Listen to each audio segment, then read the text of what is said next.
Okay, good morning, everyone. And I do have my mask, which I had on Saturday, too, at a homeless triage area. And again, remind each and every one, especially when you're out and you have to be out and about, maybe a larger crowd in some of the stores, but still practice all the social distancing and personal hygiene and health requirements received that have been put out there. So I'm just going to put this to the side. Just good health.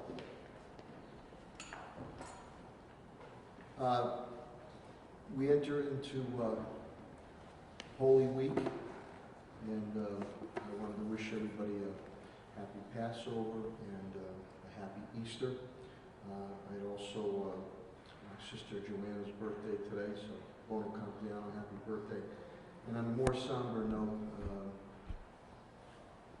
not only to the 4 residents who lost their lives with COVID-19, Springfield residents, but I was saddened to hear my friend and colleague, State Representative Bud Williams, his son Kamari unfortunately passed away. Great young man, great coach, basketball coach at the high school of science technology, did a tremendous job with those young men on and off the court, and I'm very saddened to hear about that passing. So for all those who lost their life with this COVID-19 here in Springfield, and especially for Kamari Williams, just have a moment of silence, please.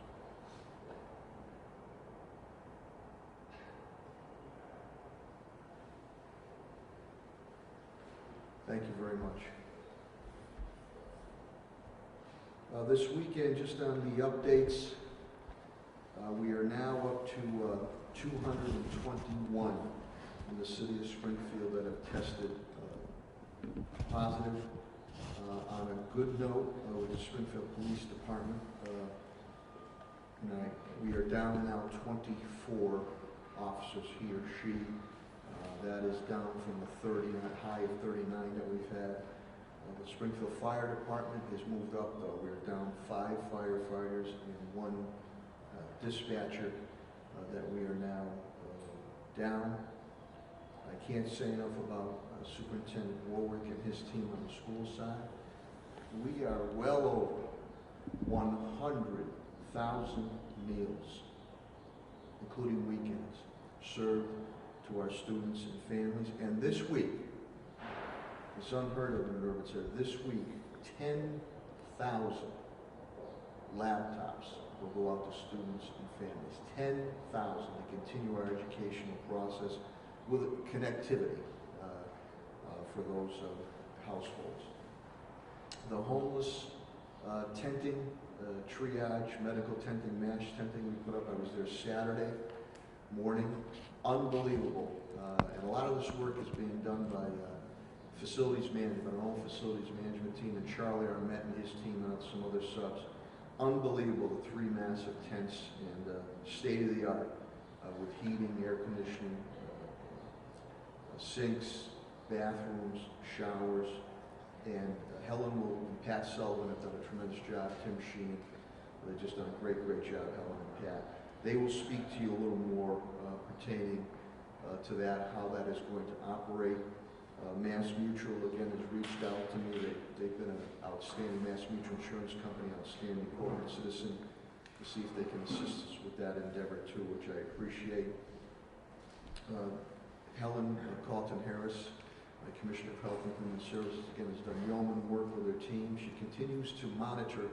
Obviously, we told you about Chapin Long-Term Nursing Home, how we're working with the state DPH and our department and all the health providers to make sure that the mitigation is occurring there. She is also monitoring other areas with DPH too, so we stay on top of that.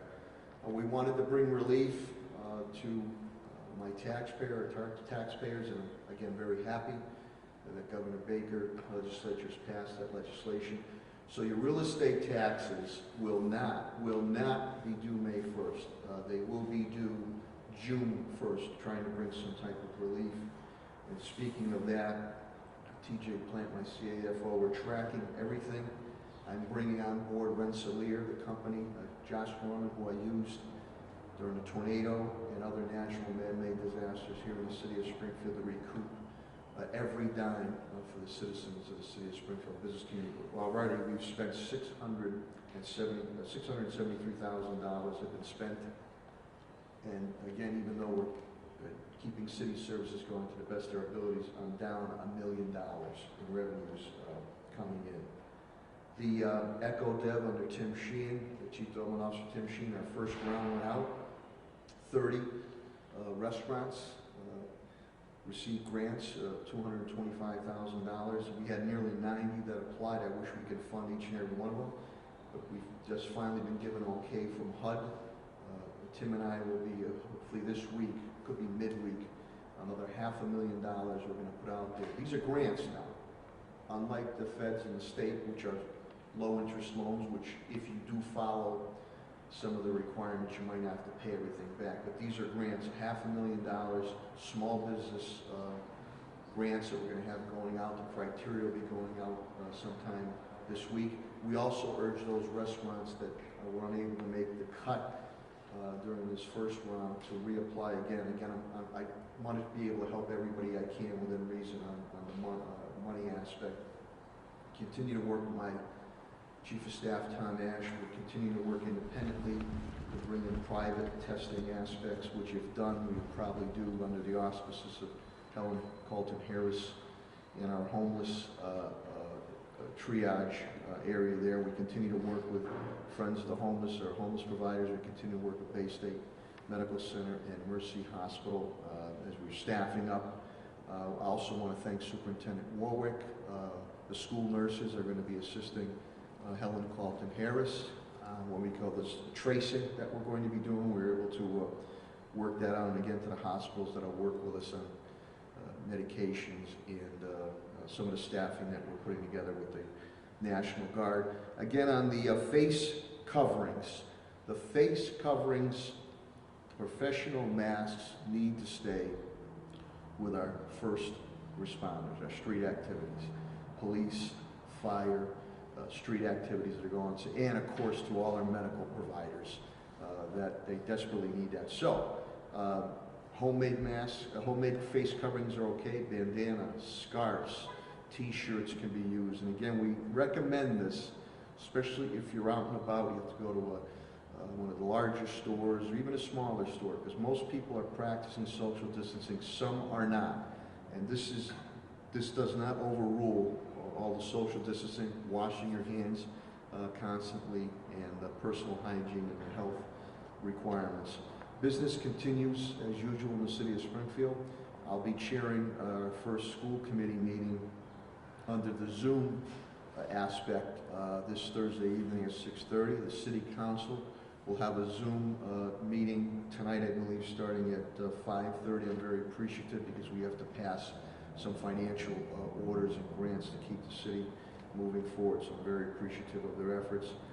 Sunday, I was on the phone with our governor, Governor Charlie Baker, late Sunday afternoon, speaking to him on the ventilators to make sure that Baystate and Mercy are on the radar screen for ventilators in need. The governor also indicated to me that he might be doing something for first responders type housing too. Sheriff Nick Cochee, who's been a great partner, called me Saturday evening.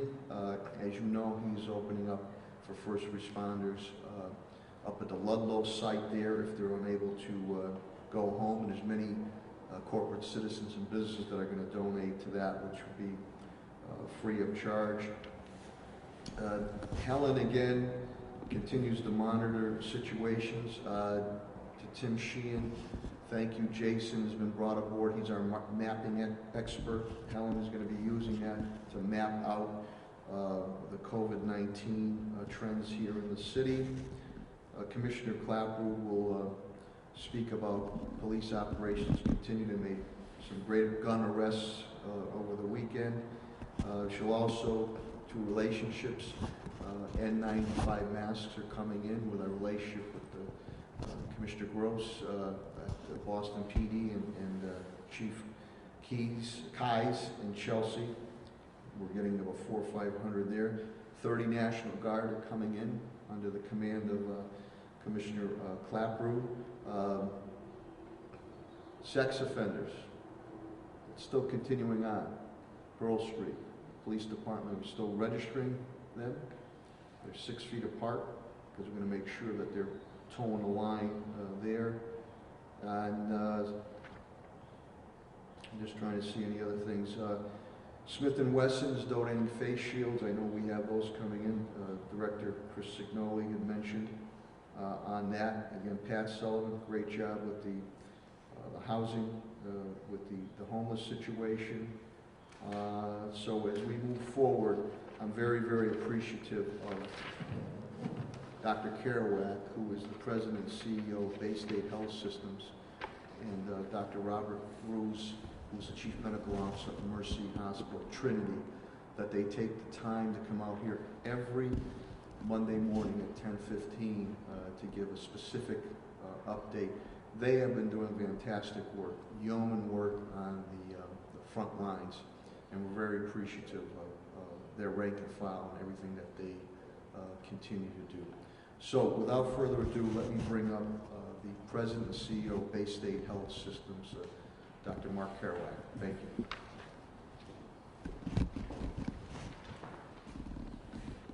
Thank you, Mr. Mayor. Good morning, everybody. I also want to extend my condolences to Bud Williams and his whole family for the loss of their son Kamari at such an untimely age. I also wanted to mark the loss of, excuse me, an important member of the Baystate Health family. Judy Plotkin Goldberg passed away last week due to complications of COVID-19. She was the first ever woman chair of the board of Baystate Health. And a remarkable contributor to the life of the communities of Western Mass. In compliance with the CDC guidelines and with the mayor's proclamation, as you can see, I am wearing a mask that I made in my kitchen a couple of days ago. Let me explain why I'm doing it. The CDC basically noticed that in some cases, people might be shedding virus a few days before they become sick. So I'm actually wearing this to protect you, because I don't know if I'm going to get sick in a few days and I could be shedding virus right now. I'm not doing it to protect me, so it really is a sign of trying to take care of folks in our community. I'm also mindful to the mayor's comments of not depleting the stock of the standard issue surgical masks that we have for our healthcare workers at Baystate. And so I've devised this rather primitive covering. You're going to, oh, thank you very much. You're going to see a much more professional version of that when Dr. Roos takes the podium a little later. So this is the time for any of you who are good with a needle and thread out there to start to get to work and start making masks. If you go to coronavirus mask pattern, if you Google that, you'll see some free patterns that you could actually use to make masks.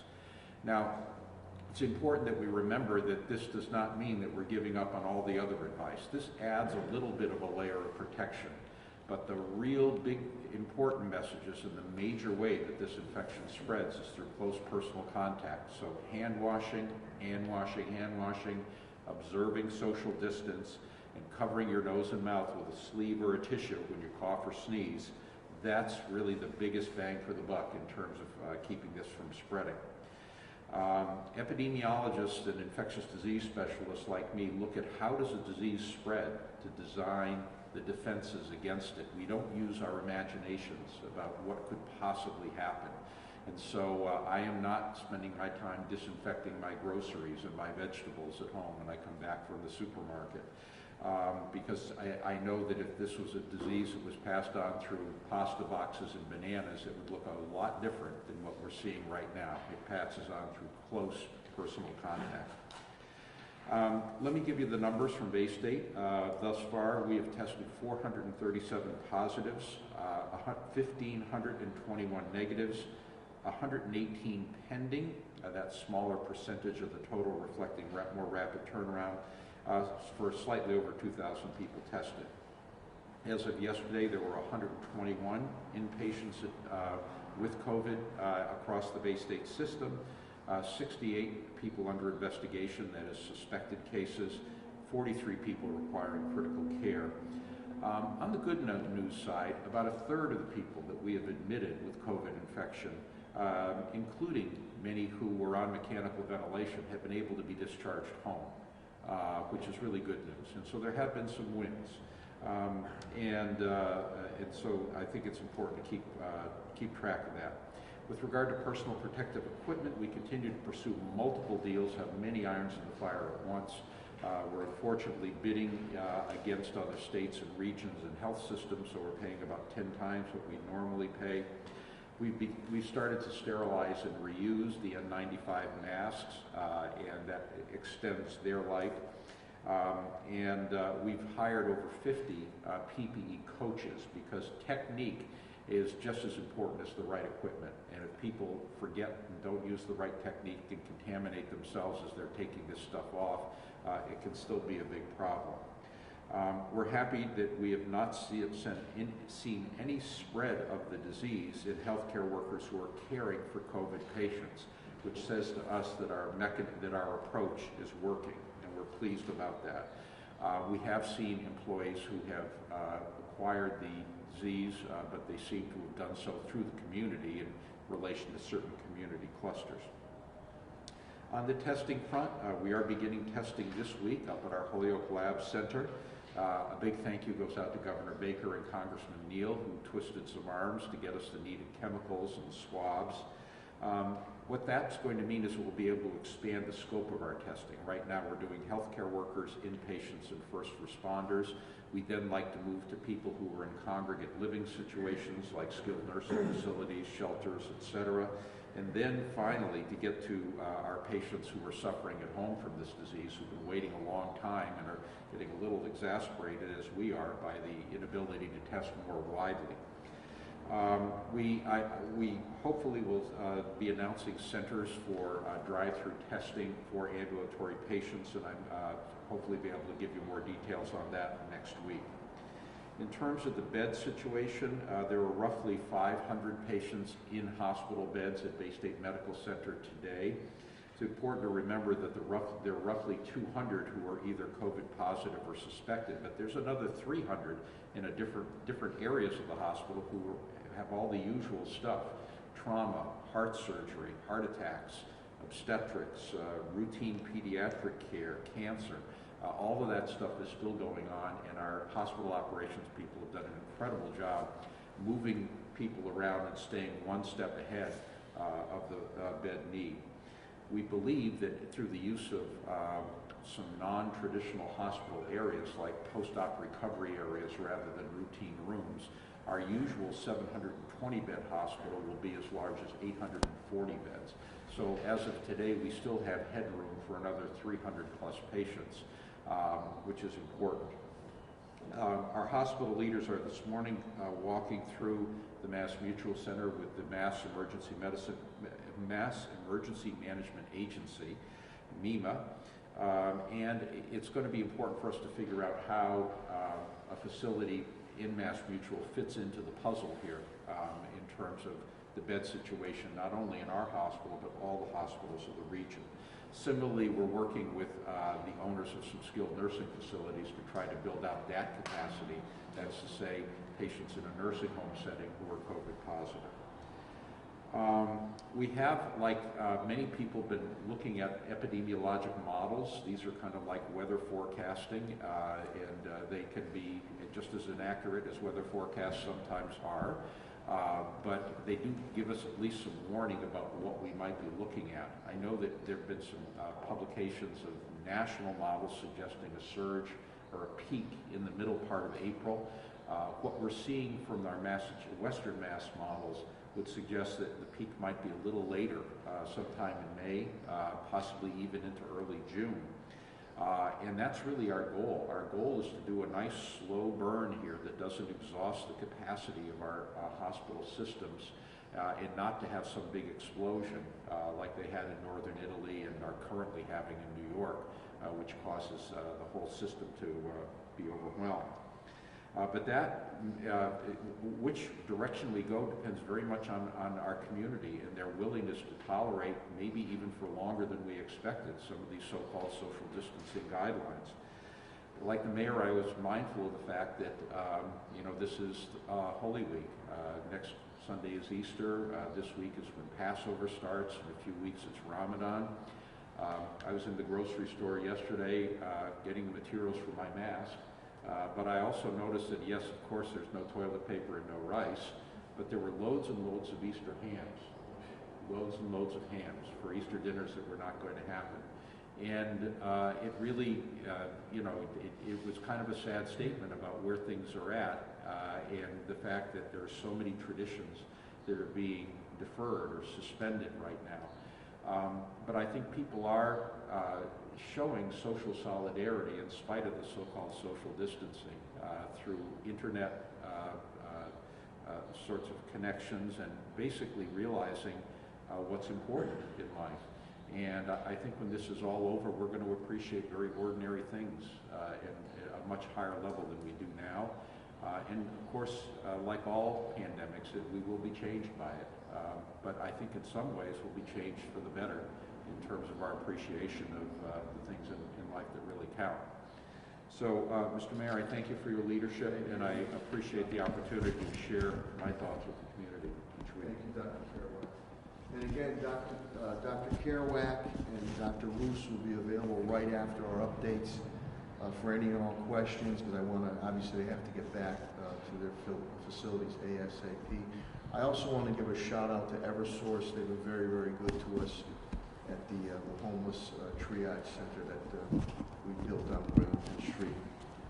And as Dr. Kerouac had indicated about the homemade masks, and God rest her soul, if my mom was around, she was an outstanding seamstress. She'd be pumping out those masks left and right for each and every one of you. I know she'd be doing that. Again, I'm deeply appreciative that Dr. Robert Roos, the Chief Medical Officer of Mercy and Trinity, is here. It's been a partnership with Baystate and Mercy as we're all working together to make sure that each and every one of you is going to be okay. Chief Medical Officer of Mercy Hospital, Dr. Robert Roos.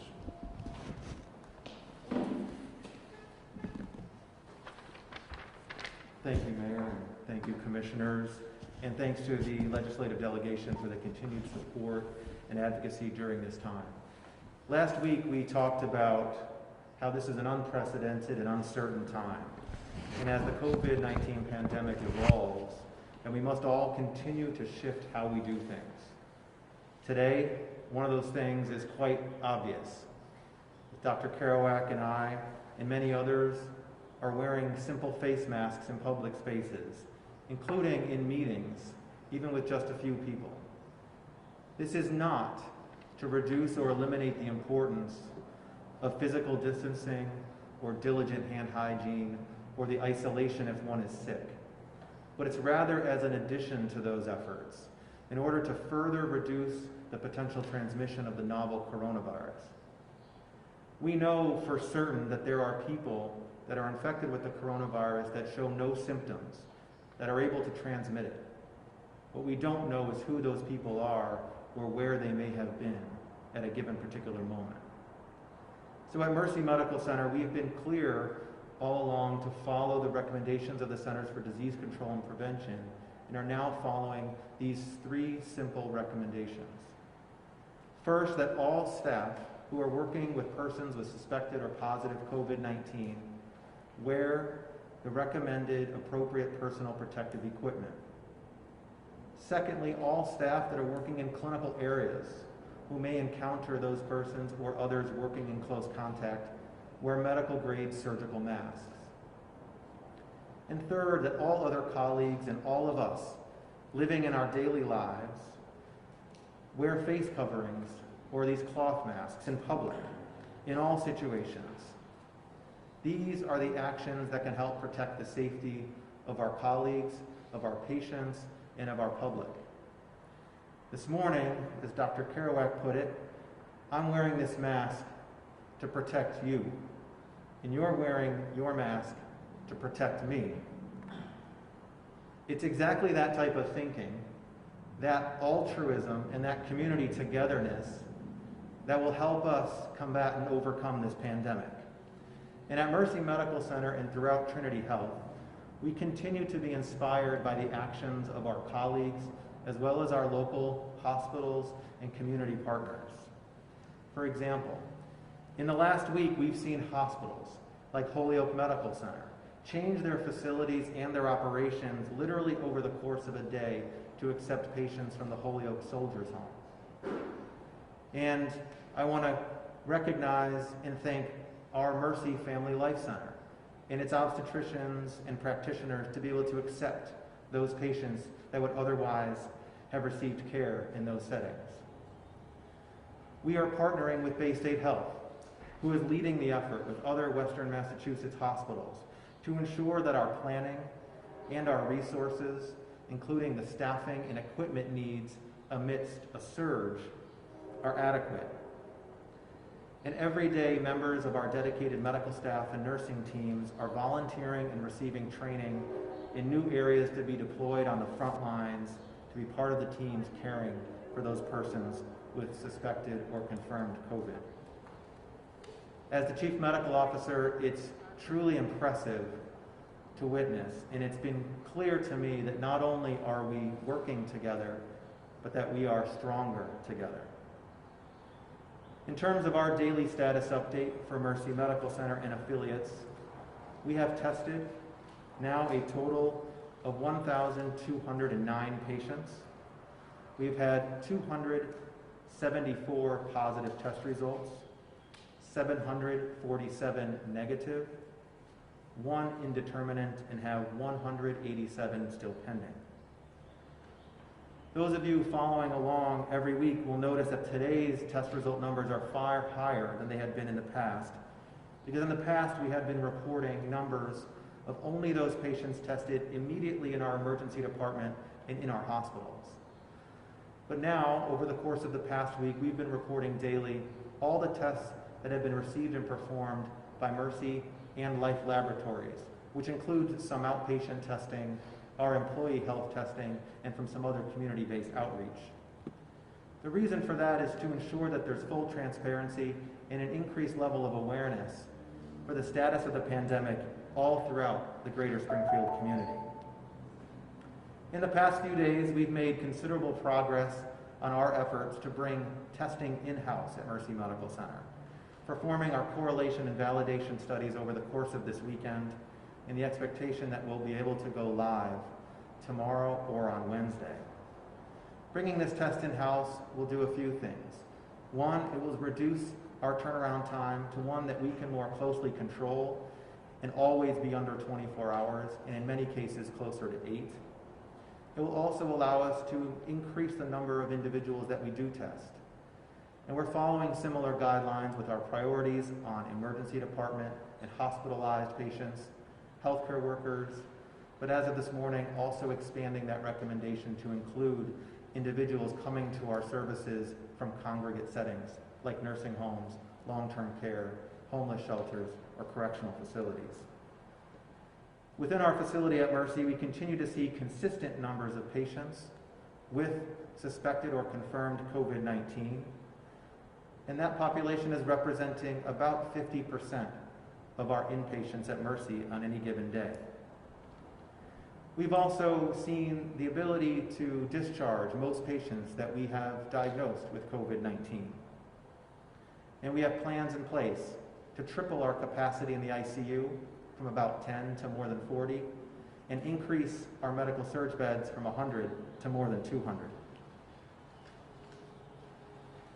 We continue to focus on the supply of PPE and also on a potential shortage of equipment, including ventilators if the peak projections of the surge prove to be accurate. We're grateful for the many donations, including of the expected over 1,000 N95 respirator masks from the Patriot plane, and for Governor Baker and his team for securing ventilators for the state of Massachusetts. And thank you, Mayor, and all those others to ensure that this region receives the needed supply. At Mercy and throughout Trinity Health, we continue to develop treatment recommendations, with regional experts reviewing the latest evidence, and as we continue to seek approval through trials to use new meds, convalescent plasma, or ozone therapy to stay on the cutting edge. At this point, we don't yet know the peak or the length of this current pandemic. Some estimates have that starting in the next couple of weeks. Our models look to be a little bit further out. The Surgeon General of the United States stated over the weekend that this will be one of the hardest and saddest weeks for many Americans, and that this is our Pearl Harbor moment, our 9/11 moment. As a physician who's worked on the front lines of another tragic epidemic, the opiate epidemic, I intimately know loss and pain.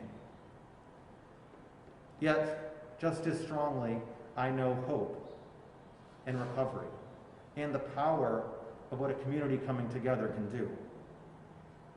This is going to be a hard week, but it is an incredibly pivotal week. It's an incredibly pivotal week of many pivotal weeks where the actions of each of us can make the most difference over the course of this pandemic. It can be as simple as following physical distancing guidelines, washing our hands and isolating if we're sick. And as hospitals and healthcare providers, we are here to meet the needs of our community. But it's what you do today, this week, and over the course of the next few weeks that could truly change the course of history. Thank you. Thank you, Dr. Lewis.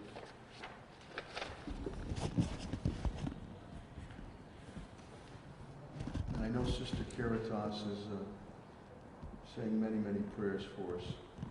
I always call her the Energizer Bunny because when she gives you that bear hug, it'll straighten you right out. So hopefully she can give this COVID-19 coronavirus a hug and straighten it right out. Dr. Roos and Dr. Kerouac spoke of hope, and something that warms my heart.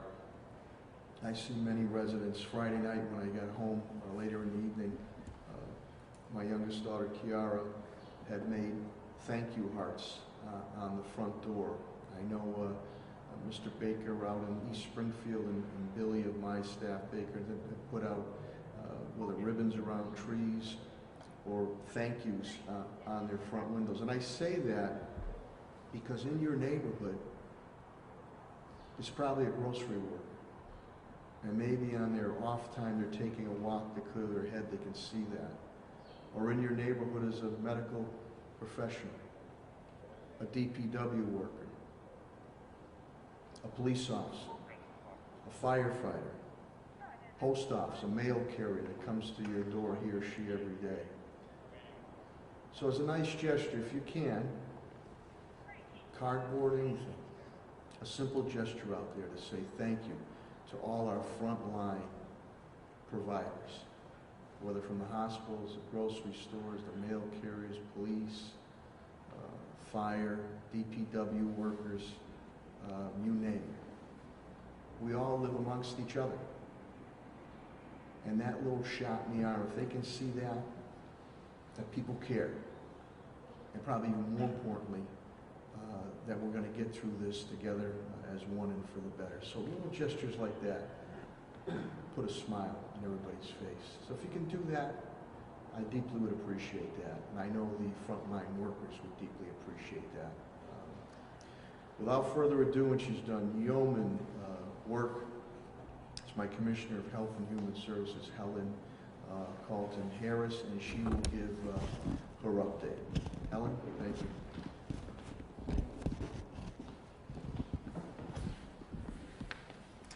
Thank you, Mayor Sarno. Thank you to Baystate and Mercy Medical Center for your partnership. It is important that we all understand that we are in this together. March 6th, I came here and I told you, I'm sorry, I apologize. You still look good, Helen. Anyway, March 6th, I came here and I told you that there were 0 cases in the city of Springfield. Today, as the mayor said, we have 221 positive COVID-19 cases in the city of Springfield. Every zip code in our city is represented. So if you don't think that this virus is in your neighborhood or in our community, I remind you, every zip code in this city is represented. There were 764 new cases across the Commonwealth yesterday. 231 individuals have died. 15 new deaths were reported yesterday. It is important to recognize the modeling that's been done by some infectious disease individuals says that there could be potentially over 2,000 individuals in the Commonwealth of Massachusetts who could lose their life to this virus. So when we stand here and we say, please follow the instructions that we have put forth for prevention efforts, it is important that you do that. We do not have to reach the modeling numbers if we all do the work that's necessary. I want to just say that I'm going to give you some numbers because I'm still running into young individuals who say this does not impact them. So in the 20 to 29-year-old age category, 1,703. 30 to 39, 2,064. 40 to 49, 2,074. 50 to 59, 2,465. Those all are numbers for individuals under the age of 60. And so you can see, if you think about your age group, every age group is represented in significant numbers. Under the age of 19, 291. We are all impacted, no matter what our age, by this virus. 60 to 69, 1,735, and over 70, 2,098. It is important that we recognize. I want to also remind those stores who are not essential services, please do not allow patrons into your stores. We do have the power to shut down stores through the Board of Health. I have been given notice that there are stores that are still open who should not be. We take this extremely seriously, and we want you to take it seriously as well. I also want to just give some thank yous. The Department of Elder Affairs is doing an amazing job. They've reached out to over 3,000 of our elders, and that number was just given to me, 3,000. That is unduplicated. If you duplicate that number, it's 6,000. So I do want to thank the Department of Elder Affairs for the work that they're doing under the leadership of Sandy Federico. I also want to thank the Springfield Public School Department. I went to my office at 8 a.m. this morning, and there were 6 nurses there ready to help us with contact tracing. I am extremely appreciative of our law department and Superintendent Warwick, who put the MOU together and made this possible. April is Public Health Month. I was supposed to be standing here today at this time celebrating Public Health Month across the city of Springfield and nationally.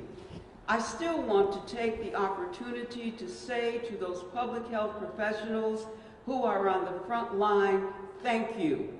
Every year for 25 years, I've stood here and celebrated Public Health Month.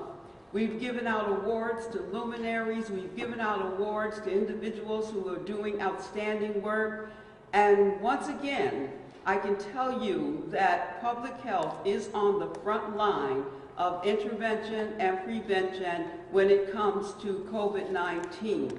Whether you are a community health worker, whether you are a CMA, whether you are a PA, whatever your role is in the public health system, you are very, very much needed, appreciated, and celebrated. And so thank you, all public health professionals, for what you are doing and what you continue to do. And this year's theme is for science, for action, for health. And that is so clear as far as COVID-19 is concerned. The science is telling you what we all need to do. Social distancing, physical separation, very important. Washing your hands, very important. Staying at home, very important. That's what the infectious disease doctors are telling us.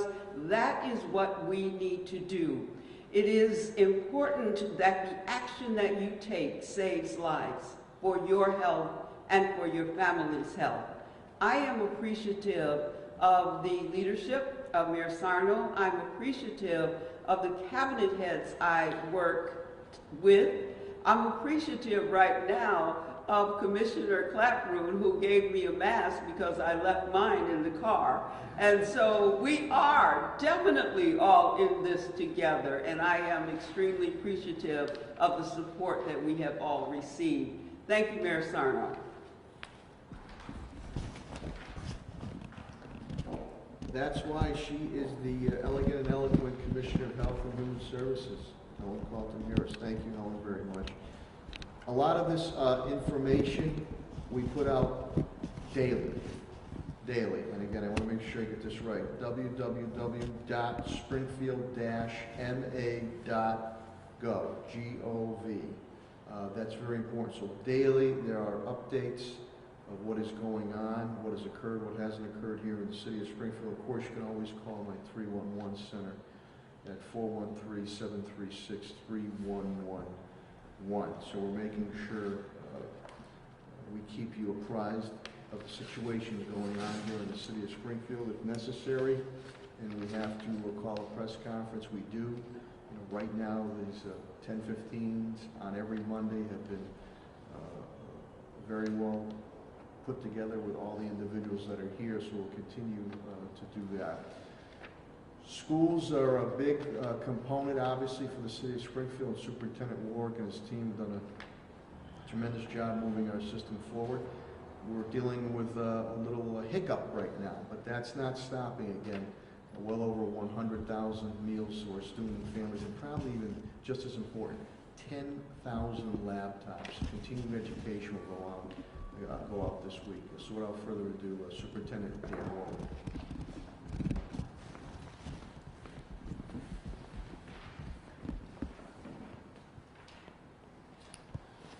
Thank you, Mayor. To begin with, my condolences to the Williams family for the loss of their son, Kamari. Kamari was one of our great teachers and coaches in the system, and a young man I've known for years. So, again, my thoughts and prayers are with the Williams family through this tragedy. We distributed over 20,000 meals on Friday, and beginning today, we're not only going to do breakfast and lunch, but we're also going to do dinner for our families. We've increased our distribution sites to 17 sites, again, geographically spread throughout the city. During this time, my team has put together an extensive remote learning plan, and we're going to distribute 10,000 more computers out to families. Families that can are going to pick them up at their school. Those that can't, we're going to use Vanpool with the support of the mayor to distribute those computers. So again, we're working through the connectivity issues for each family, making sure that our students will have the advantage of being on the computers. And I think through some of the most difficult and challenging economic times, with the support of the mayor and the school committee, we invested heavily in technology, both the infrastructure and the laptops, to put us in a position to do this now. And we also put a tremendous amount of effort into professional development for our teachers, so that our kids will be positioned to move forward academically at this time. Again, a lot of work has been done putting together a remote learning plan, and we're going to execute that plan for our students. Again, my thoughts and prayers are with all the families, and we'll get through this together. Thank you, Mayor. Thank you, Superintendent Warwick. On our public safety side, I'll now bring up first Police Commissioner Cheryl Clapper. Her men and women in blue have done a tremendous job, and then I will bring up Fire Commissioner Bernard B.J. Calvi and his done a tremendous job. They're still out there on the streets, keeping everybody safe and sound. So without further ado, Springfield Police Commissioner Cheryl Clapper.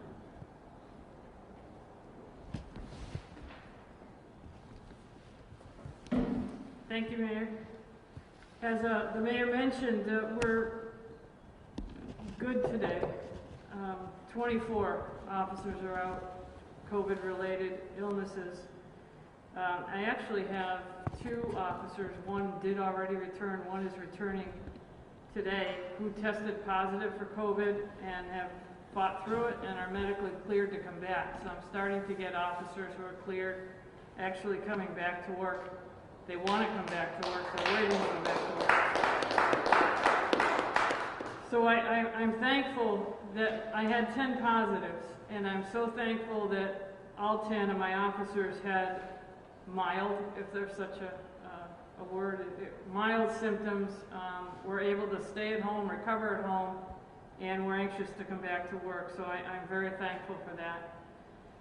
I also extend my sympathies to the Williams family. My heart goes out to them and to my friends at Baystate Health for your loss. You're in my thoughts and prayers. Another reason I'm very thankful today, and it's not a bad day for me, is as we speak, I have a sergeant coming back to 130 Pearl Street from Chelsea, Mass. And as the mayor mentioned, thank you to Commissioner Gross and Brian Kives, the chief of Chelsea, Sergeant Fleabot, Officer Richard Bellamo, and Officer Tim Roman for being out today at the Home Depot parking lot in Chelsea and handing off some of the N95 masks that were secured by Commissioner Gross and Chief Kives. So thank you so much to Chelsea in those days. Like this small group here that I meet with every day, and we're coming together as a team here, the law enforcement team is coming together, and I hear daily from Chief Kives about ideas and protocols, and we're sharing back and forth some information on what works and what hasn't, so I'm grateful to that. I will meet at noontime with the National Guard again. I've met with them Friday, and we'll get a good game plan for securing and taking care of the tents that have been constructed on Worthington Street across from our shelter. It's my pleasure to help out Pat Sullivan and his team and everybody else who's up there. It's just a tremendous job they did in such a short period of time. So we want to keep it secure. I know it's important to people who are in shelters. Their number one complaint why they don't use a shelter is usually security, and they don't feel safe. So if we could do that for them and encourage them to use those sites, the better everybody is off for it. So we'll make sure that the National Guard, they've been great. They're going to have 3 shifts, and they're going to maintain the security, and I'll maintain the security around the perimeter of that facility. So I think this is a real good working relationship. I want to let you know too that during all of this, some crimes have decreased in the city of Springfield, and some have been on the uptick. I spoke about domestic violence, maybe a little uptick because everybody's home together. But they haven't let up on us on some violent crime, and the Springfield Police Department has done tremendous work. We have great progress on the Whiting Street murders. I think you'll be hearing about that shortly from Captain Duda. He's done great work on that. And over the weekend, 2 arrests that just great police work. One, yesterday afternoon, shots fired on Mass Ave, somebody shooting in the air and shooting towards a car. That subject was arrested. And on March 30th, someone pointed a gun with a laser scope, a laser pointer at a female. And yesterday, an alert officer found the car that was given in that lookout. The subject from the car approached him, and the officer had information that the gun may be kept in his fanny pack. That subject was quickly secured, pat frisked, and found was that semi-automatic pistol with a laser aim on it, a clip that can hold up to 30 bullets, 28 of which were in it, and 1 was in the chamber. That subject was secured, the weapon was secured, and he then threatened the life of 2 of my officers. So these crimes are still occurring, and they're still happening, and I just encourage, as the mayor always does, for the courthouse and the people down at court to do the right thing also. I knew there was some word about releasing prisoners in Massachusetts, but don't make a bad situation worse, please. These people need to be held in custody. The people who are staying home and abiding by what the instructions we have given do not need another factor in their lives to make them uneasy about doing so. So I asked that it was Mr. David Ballard who was arrested, and I'll let you know how bold some of them are. Prior to his arrest with this kind of weapon, he was at 130 Pearl Street trying to gain access to our lobby to bail out his brother, who was also arrested for shots fired. So there are some bad actors out there that need to be taken care of. We're on the job and we're constantly working, and I just encourage and I need the support of my judicial partners to do the right thing. On top of everything else that's going on, we're doing such a good job protecting ourselves and protecting the public with the COVID. I need judicial action to help protect us against people like this. So on behalf of, I'm sure, the mayor and myself, there's just two examples of some arrests that were violent and deadly over the weekend in Springfield. And we've done our job, so please continue to do your job. The rights of those innocent people out there to not be infected with COVID should not be infringed upon by prisoners whose rights are to not be infected by COVID. Somewhere along the line, our rights to be safe have to be placed above them. Thank you.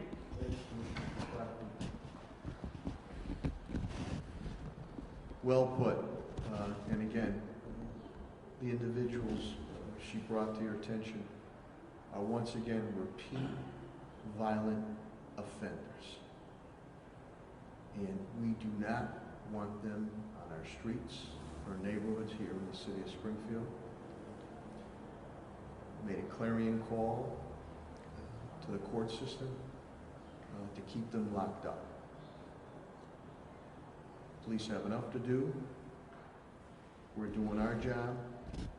We ask you to do your job and keep them locked up.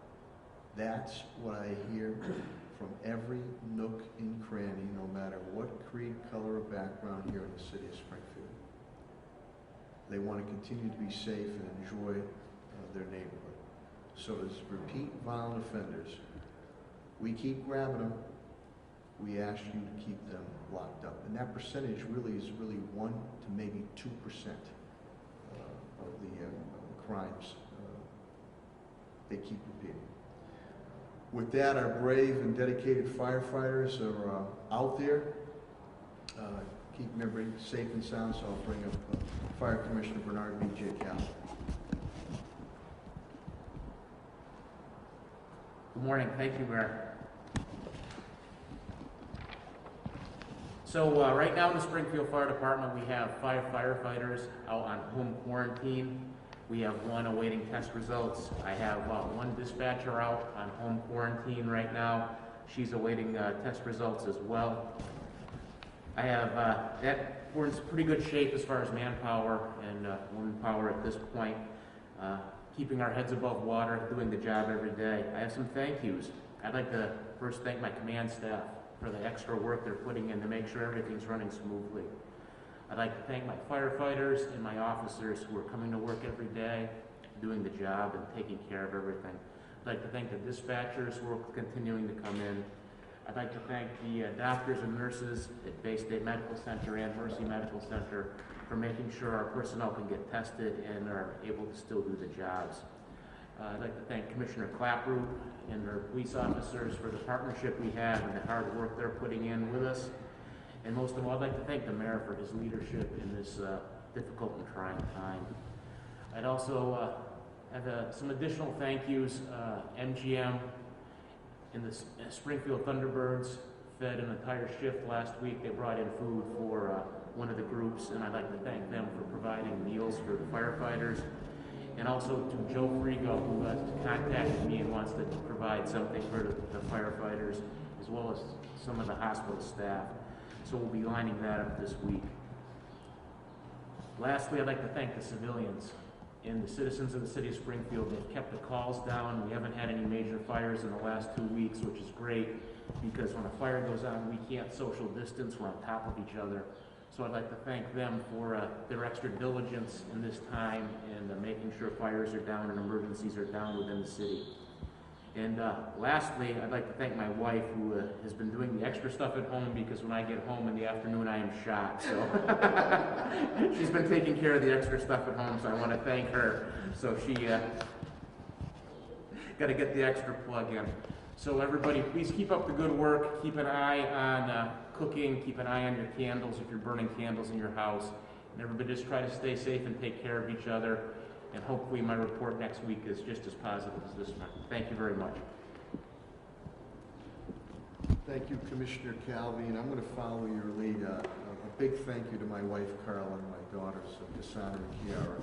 And maybe that's a sign to each and every one of you, with your significant other, your partner, your spouse, to say thank you, especially to the front line people that are out there, because they worry about each and every one of us, and you know, we have to continue to be out there to keep everybody else safe.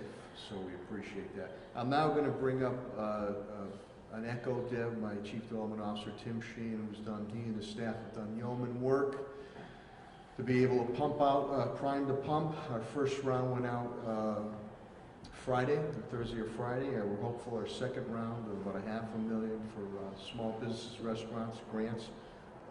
Applications will go out sometime this week. So without further ado, and I want to thank him also for his efforts with Pat Sullivan and Helen Colton-Harris with the homeless project that we have going on with the street. Chief Development Officer Tim Sheehan.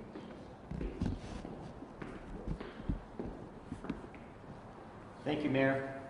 As the Mayor indicated, on Friday, approximately 30 grant awards were made to various restaurants across the city, totaling more than $220,000. We were very pleased to see the ethnic and geographic diversity of those awards. We are in the process of completing the reprogramming process to allocate $500,000 of grant assistance to small businesses in Springfield. As the Mayor indicated, we are hopeful to have that application be live by the end of this week. I think it's important to note that the intent of these grants is ultimately to allow these businesses to remain sustainable until such time as the federal funding can actually be employed by them. I also wanted to ask if any small businesses have questions with regards to the stimulus package and the various programs that are available to them. Please feel free to contact our office. It's 413-787-6020. Staff will be happy to engage with you and understand what your needs are and try to link you up with assistance that's available currently or that which might be coming in the future. Thank you, Mayor. Thank you, Director Sheehan. Thanks, Tim. I call him the Wizard of Oz, the Director of Facilities Management and Parks, Pat Sullivan and his team, and a really huge shout out to the park crew, to the cleaning crews that we have out there, facilities management, whether it's City Hall, on the streets, and then the building, carpenter, everybody who's doing work on a facilities management, just tremendous when we were there Saturday morning. Without further ado, the Director of Parks and Facilities Management, the Wizard of Oz, Pat Sullivan. Thank you, Mayor, and good morning, everyone. Before I start, I just want to give a shout out to Mrs. Sanchez. She drove by the site and just yelled out a big thank you. She works in the health industry, and she was just so impressed, Mayor, with what you're getting done on Worthington Street. And that kind of gave everyone a big push to keep going after working 12 and 14-hour days for 8 days. So we're nearly complete with 12,000 square feet of space to serve the medical teams that will serve the Friends of the Homeless population. We're ready to move into tent number 2 tomorrow. We are completing 1 and 3 today, so that the floors will be able to be painted tomorrow night. All tents have hot running water, laundry, HVAC systems with ultraviolet air cleaners on the return air, and then the nurses' stations all have the proper cleaning rooms to keep them safe. When you consider 8 days ago we had a raw parking lot and transformed the site, which will create a safe environment for both the patients and the medical staff, it's a testament to the talent of the team that Mayor Sarno has assigned to this task. First, to our trade staff, their talents have shown in this project: electrical, plumbing, HVAC techs. Our glazer, he found the needed plexiglass over the weekend, because plexiglass is actually a very short supply because everyone needs it at the registers throughout the stores. And just everyone's played an important role both on the parks and facility sides. To Charlie Ahmet, his company has delivered the very necessary infrastructure within the 8 days. His company has installed the water and sewer infrastructure, the HVAC units, the ramps necessary for the patients to get into these tent facilities. And then to the many contractors who have answered the calls. Many of the contractors kept their stores open, came in off hours to get us the supplies. So Hamden County Sheriff's Department, Hamden Zimmerman, United Plumbing, the Barnyard, Great Country Garages, Mandy's Appliance, Kelly Fredette Lumber, Mike Carabetta, Concord Plumbing and Heating, Page Plumbing. And these companies have stayed open, like I said, and really helped us meet the deadline. So also to our cabinet members, I would just want to thank you for your help and everyone within your departments: the Springfield Police Department, Springfield Fire Department, Code Enforcement, DPW, Finance, Comptrollers, Procurement, Economic Development, Department of Housing, and the Springfield Health Department.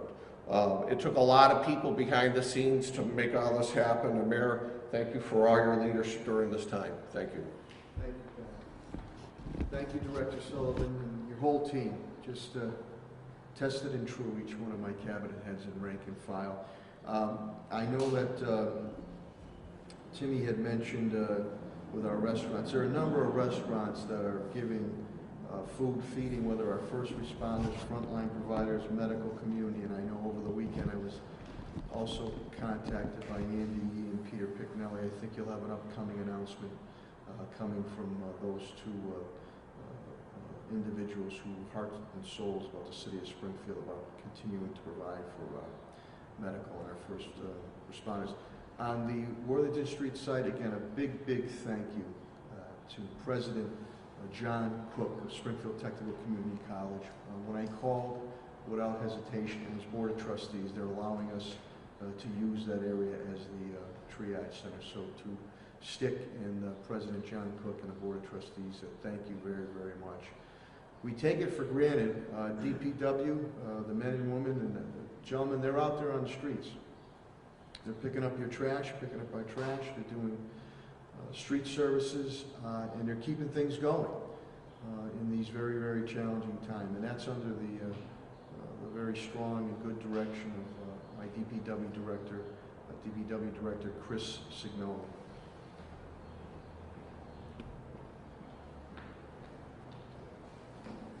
Thank you, Mayor. With regard to DPW, we are business as usual with regard to trash and recycling pickup. Tomorrow we will be starting yard waste. It's something we will be monitoring as we move through the week to make sure that we can keep our social distancing with our employees, number one, and with the residents out there. So your help in getting the material out there in the correct way will be very, very helpful. One thing I did want to let people know about trash and recycling, we are running routes a little differently these days, so your typical pickup that may come to your home at 8 o'clock or 9 o'clock in the morning may not be till later in the day. So please be aware we are running a little late on particular days, but it is all getting done on those days as well.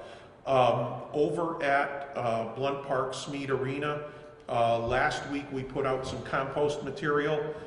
It went very quickly. We will be putting some out over the next couple of weeks as well. Again, for people who are out there, keep your distance from everybody else. We know everybody's home and you have work to do at home, so hopefully this material will help you out as well. So with regard to DPW, we are business as usual, and I thank everybody in the administrative and the cabinets who's been helping each other throughout this. So thank you, Mayor. Thank you, Director Signoli. Chris, thank you very much. I don't know if there is an update on the legal side. My Solicitor Ed Pakula and my HR and Labor Director, Attorney Billy Mahoney, who have done a lot of behind-the-scenes stuff that's important when we cross the Ts and dot the Is. Same thing for my CAFO, my Chief Administration Financial Officer, TJ Plant, and his team. We are, doesn't sound sexy, but we are tracking any and all costs as first and foremost is to provide for each and every one of you, the residents of the business community here in the city of Springfield. And then as we've done with other prior natural and man-made disasters, I will go after every dime of reimbursement that I get my hands on from the federal, state, and local level. With that, and again, I'm so appreciative that Dr. Kerouac, the President and CEO of Baystate Health Systems, and Dr. Robert Ruse, the Chief Medical Officer of Mercy Hospital, Trinity, take the time to come here. We speak all the time, but take the time to come here on their busy, hectic schedules to be here on Monday mornings at 10:15. So if you have any questions pertaining to Dr. Kerouac and Dr. Ruse, those would be the first questions. Could you please ask them so they can get back to their establishments ASAP? And then my cabinet heads will take any and all questions. So Dr. Kerouac, Dr. Ruse, to the media that's here, and thank you to the media for continuing to get this information out. We appreciate it. I've got a question for the doctors. Should be a TV show, huh?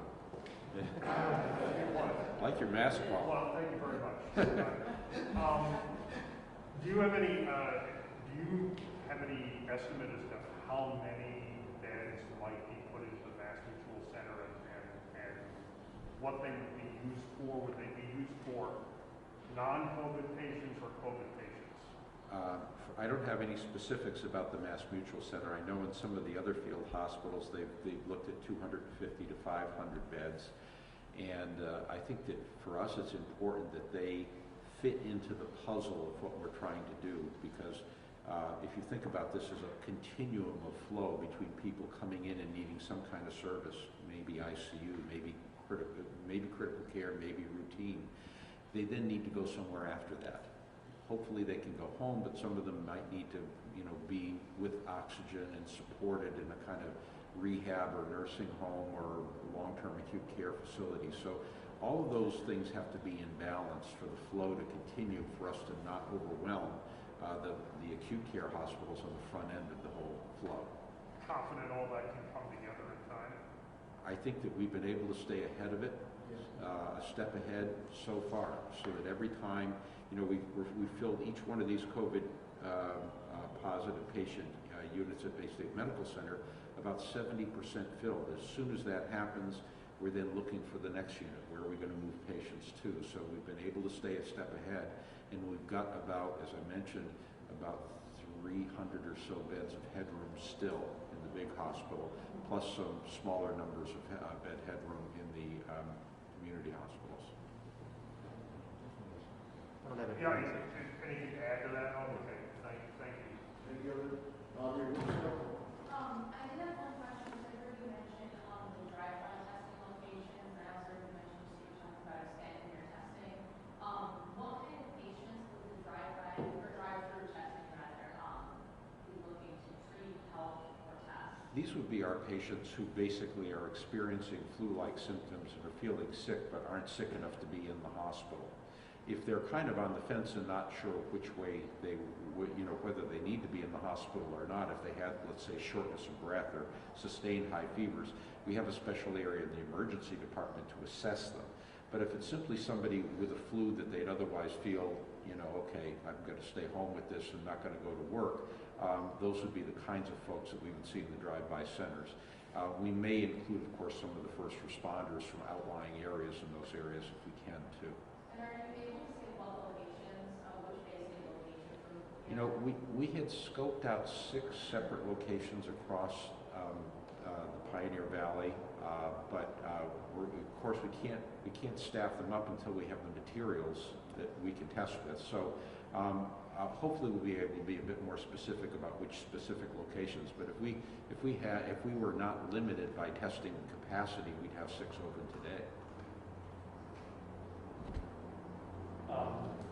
Do Baystate or Mercy have plans to treat critically ill patients with plasma like we're seeing elsewhere in the country?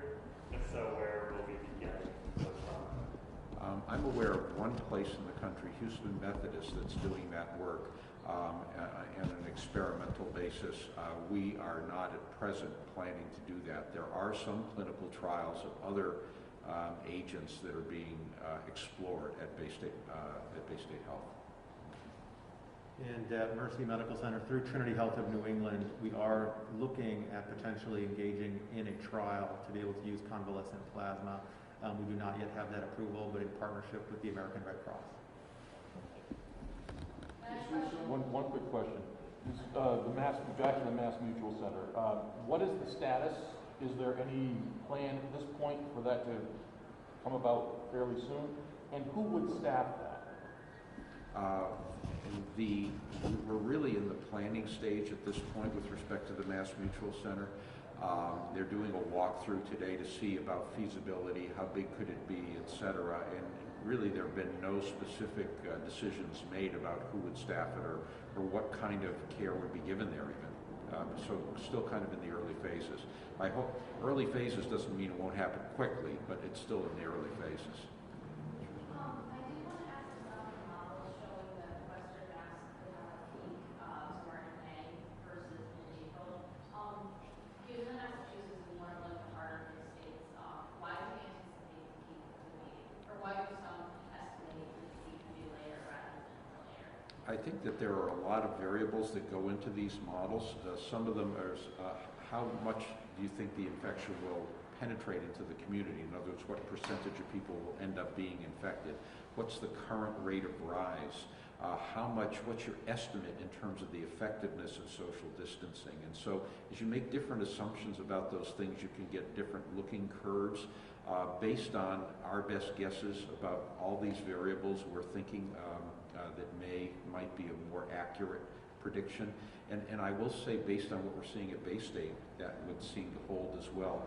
When I look at how long has it taken us to get from 100 to 200 cases, a doubling in other words, it's closer to the sort of 7 days that they saw in some of the countries that were more effective in their public health efforts than the, say, 3 or 4 days that they saw in northern Italy. I would just echo Dr. Kerr's comments in terms of the ways in which the model can be looked at. And our experience at Mercy has been similar, in that it has taken several days in order to see an increase in cases, and over the past several, that has been fairly steady. And that's good, right? I'm sorry? Yes. That's a good thing. That's a good thing. Yeah. We want the long, slow burn instead of the big explosion. And remember, one of the lines that I was taught in my epidemiology training is that all models are wrong, some models are useful. It's kind of like weather forecasting. So there's going to be something wrong about every model you put out, but if it helps you with planning, then that's a good thing. Geez, Dr. Fauci has nothing on me. Yeah, she basically answered my question. Okay. So, thanks. Any other questions of Dr. Kerouac or Dr. Roos? Audrey, go ahead. I have one That's more. okay. That's okay. One from what I see on social media. I know a lot of people report that Tiger and Blue tested positive for coronavirus, and I think it might be some questions people ask about whether or not their pets can get it or be conduits for transferring it. And I was wondering if you guys had heard of any advice coming out of that, maybe handle their own pets. I think your tiger, the tiger probably poses a greater threat of something else beyond COVID if you've got one in your possession. We know these coronaviruses exist in animals. That's where they started, right? Everybody believes that this current one started in bats. So coronaviruses can affect other animals. But I think the important thing about that and about, scrubbing your groceries and, hiding in your basement, I mean, just because something's possible doesn't mean it's important in terms of transmission. I think that's what you need to look at. You look at how people get this infection, and it's not like only people who own tigers get this infection, right? Or only people who eat bananas get this infection. It's basically close personal contact. So that's how you do things, rather than imagining what might happen and where the virus might live and for how long, and if it's in some animal's mouth or whatever. You look at how the cases spread, and that's where you derive your defense strategies. Any other questions of Dr. Roos, Dr. Kerouac? Let's give them a round of applause.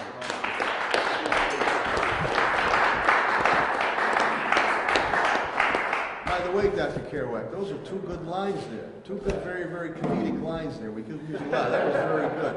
And Pat Sullivan, we're not getting that tiger anymore. No tiger. Okay, we won't do that. So we'll open up to any and all questions that you might have of my cabinet heads or myself. The Mass Mutual Center, again, the governor had mentioned to me late yesterday afternoon, that being looked at as a field hospital. I have to say, with what we have here in our professional ranks of healthcare providers, the hospitals, and my city team, we're ahead of the curve.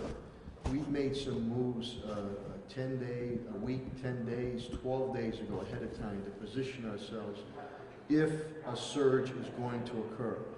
Believe you me, we all hope that we're wrong. Because if we're wrong, that means we did our job. So again, I can't say enough about the whole team, especially my city side team, who has been tested and true through tornadoes, freak nor'easters, natural gas explosions, and now this COVID-19 coronavirus. But I don't know if you have any questions, myself and or cabinet heads, before we close up. And thank you so much for getting this information out. Yes, Paul, talk. Mayor, as you know, Marty Walsh last night is recommending a curfew in the city of Boston, not ordering one, but recommending one. What are your thoughts about that? Do you think something like that's necessary in Springfield? We'll take a look at everything. I'll bring Commissioner Clapper up, but I mean, it's a big difference between recommending or ordering it. If you order it, then you can follow through with the enforcement that you have to do. Recommending it, our residents have been pretty good. It's something we strongly advise, and we've already advised that if you don't have to go out, don't go out on that. So, but I'll have Commissioner Clapper, if she wants to come up to address. A curfew is a very tricky thing to handle. I'm going to have her come up and voice that. Before she does, do you think that I know the issue in Boston has been his concern with seeing people congregating in large groups. They've had this issue for weeks. Yeah. Is that an issue in Springfield? No, well, here's the thing. I think, Marty, they're having issues with the basketball courts. What we did, Pat, I think I ordered it well over 2 weeks ago. You can't tie them that skid. They're just going to cut them. We took all our rims down. We've shut out, 2 weeks ago, we shut off all our playground areas, cordoned them off. We blockaded areas. People could still use for passive recreation, but let's say our golf courses. So when you're going to lower the boom, you got to lower the boom, period, on it.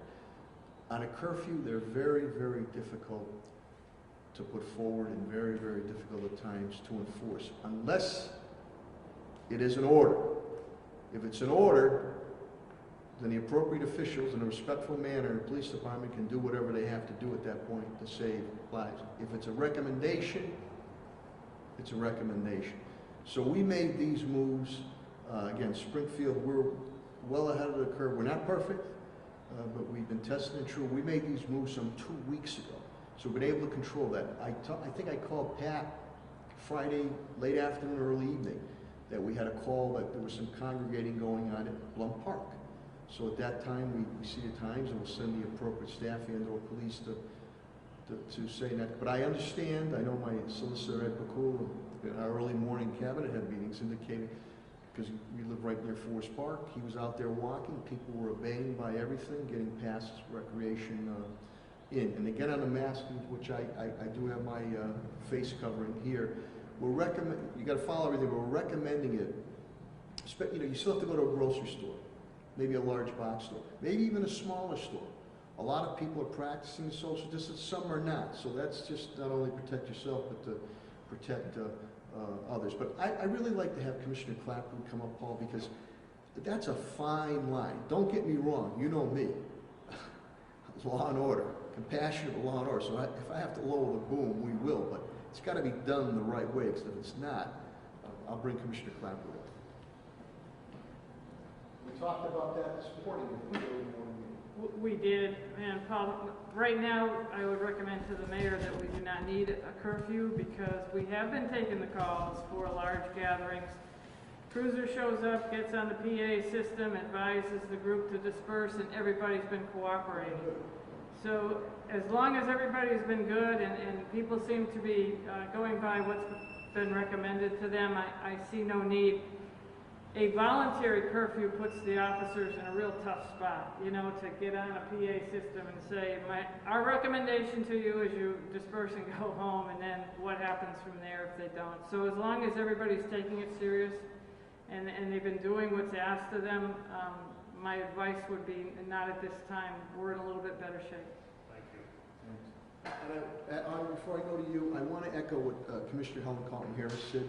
To businesses that are not supposed to be open, don't do it. And if I do any pouring establishments that are trying to be clandestine or a speakeasy, don't do it. And if we are aware of a couple situations, and those situations will be pursued or have been pursued, which is going to put your license in jeopardy. Giving you fair warning out there, boys. Don't do it. Don't do it. So that warning's out there, whether it's a business that's not supposed to be open or a pouring establishment done in a clandestine underground type way. Don't do it. Because I'll follow all the proper procedures and I'll yank your license. Audrey. I did want to ask if you have like a specific number on how many establishments you guys are looking at or pursuing who are following guidelines. That's for me to know and them not to, and for them not to know. We get you know, information filters our way, and you know, like a lot of times what we do with the illegal dumping, with the mobile cameras we put out there. You know, smile, you're on candid cameras. So, fair warning, boys and girls. Simple as that. I have one more question. Sure, come on up.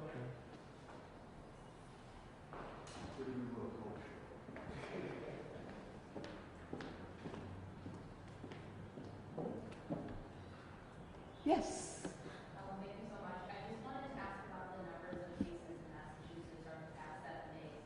Just wondering if you might be able to just discuss the curve a little bit in terms of cases, deaths versus cases versus deaths versus hospitalizations. Because I think a lot of people hear the number of positive cases, and there is, of course, you know, cause for concern. But what does the curve look like for those who are hospitalized, and then for those who unfortunately pass away from it? Is it still as steep as the positive cases, or is it a little bit less steep? That would probably have been a question for the doctors. I think they're in a position to let you know how many positives, how many hospitalizations, and how many discharges there are. I think Dr. Kerouac gave us some of that data. This is very difficult to know. It does feel like a wave in terms of the way that it's projected across the Commonwealth of Massachusetts. And I really believe that Western Massachusetts is really going to see a market increase based on that wave. But in terms of the peak, it's rolling. We're not sure what that is at this point, and that's why we stress all of those prevention strategies that we're asking everybody to adhere to. Any other questions or comments? I've got a couple of questions for the school superintendent. Sure, Superintendent Warwick.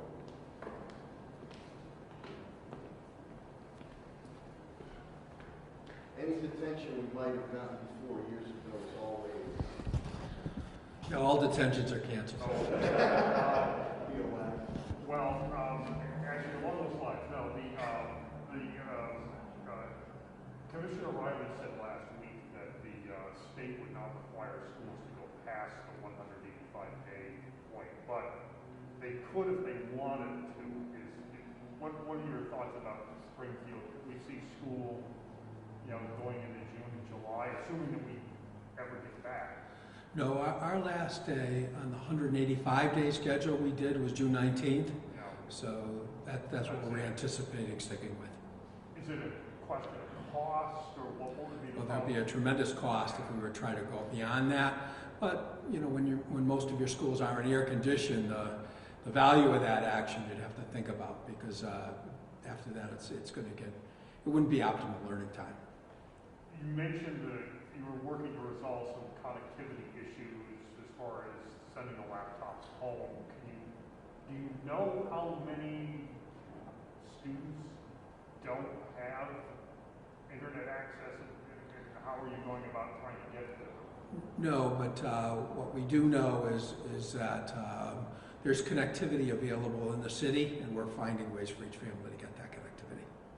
So working through that. Working with Comcast, and also we've gone throughout the city, and it's slow, but everyone can get on with our laptops. Okay, yeah. So you're talking about like hotspots and that sort of thing? You know, there's a deal with Xfinity, and again, with our laptops, they can get on almost anywhere in the city. So you think all the students that are going to have the laptops, everybody's going to be able to... We're going to work through it, and they're going to get on, yeah. Will there still be a need to send home paper packets, or are you going to eliminate that, do you think? We're still looking at that, but we're thinking of using the technology more right now. And this is going to... When will this start? Oh no, we've been started. Our teachers are using it. You know, we had schools that were already take-home schools, and they've been using it since we've closed out. So it's just a continuance, but we're really pushing it out there hard and really working with our staff. Very proud of my staff, my senior leadership team, the way they've set up and organized this, because this is an enormous undertaking. But you were prepared for this because you had made the investment in the equipment already. We've been very fortunate. Like I say, going back 5-6 years, we did a technology plan, and we sacrificed in other areas, but we invested heavily in technology. We thought it was going to be a worthwhile investment, and it's really proving to be really worthy of our investment. And again, I want to thank the mayor and the school committee, because at that time, we were cutting other things to make that investment, but it's going to be a great benefit to our kids. 5 years ago, you probably never thought you'd be using it quite this way, right? No, we certainly didn't. Never envisioned that. Thank you. Thanks, Paul. Any other questions or comments? Okay, again, I really want to thank the media very, very much, getting all this information out. We will continue to do this until we starve and kill this virus, hopefully very shortly, every Monday morning at 10:15. Subsequently, if something arises that we have to call a press conference, hopefully in a more positive fashion, or if something challenging comes up, we will call that press conference together. Again, I cannot say enough about my city team, from cabinet heads to rank and file. They've done a tremendous job, tested and true. And to the residents and business community of the city of Springfield, I appreciate you and what you're going through right now. And we ask you for your continued understanding and patience. Though some of the things we've said to you are common sense and seem simple in fashion, they are important. So social distancing, please, 6 feet. Wash your hands, personal hygiene. Follow all the health requirements. Face coverings, especially, and I have mine right here, which I've worn. I took off for now. When you're going out and about, especially a little larger box stores, even smaller stores, not being practiced. We are in Holy Week, and I wish each and every one of your families a happy Passover, a happy Easter. Ramadan is right around the corner, in a week or so, 10 days, 2 weeks. And though we might be physically away from our loved ones right now, spiritually, we're never far away. We will get through this, as I've stated a number of times, together as one and for the better. God bless you, God bless your families, and God bless our city of Springfield. Thank you so much.